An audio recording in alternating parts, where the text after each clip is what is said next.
The Tobacco and Smoking Control Bill, which includes the Generational Endgame GEG, is set to be tabled in Parliament next Monday after rounds of fine-tuning.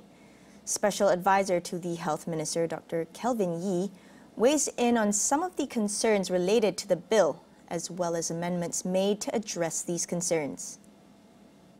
So basically, there were certain concerns on the enforcement powers that was afforded in the first bill itself.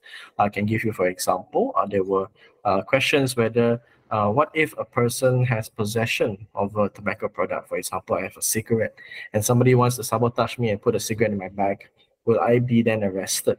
Some enforcement powers, including breaking into residential homes and also confiscating on the suspicion of having tobacco products.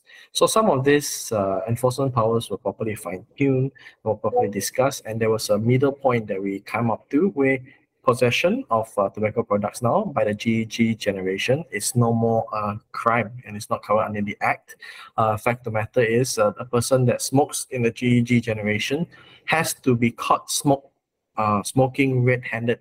Only they can be compounded, and it's a compounded offense, not a criminal offense. Even if the person does not settle the compound and brought to court, his records will not be in the criminal records.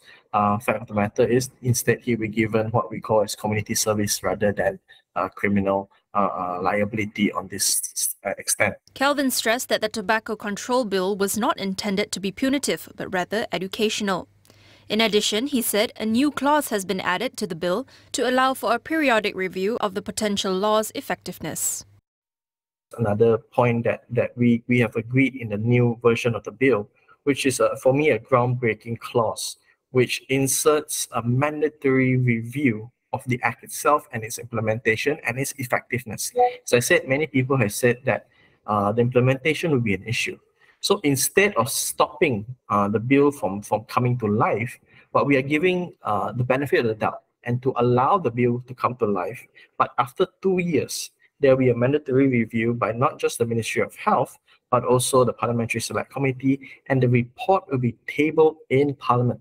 And this review, of course, would look at its implementation issues, its effectiveness, the readiness of the government to fully roll it out, and more importantly, science and data based on, for example, issues of vape, concepts of harm reduction, and then decisions will be made on all those reviews, and it will be fully transparent and tabled in Parliament, and that's where we can make changes if there is needed, whether to make it better, whether to amend, or if needed, remove the law in itself. And the review is for the first 2 years before implementation, 5 years, 10 years, and there's a periodic review.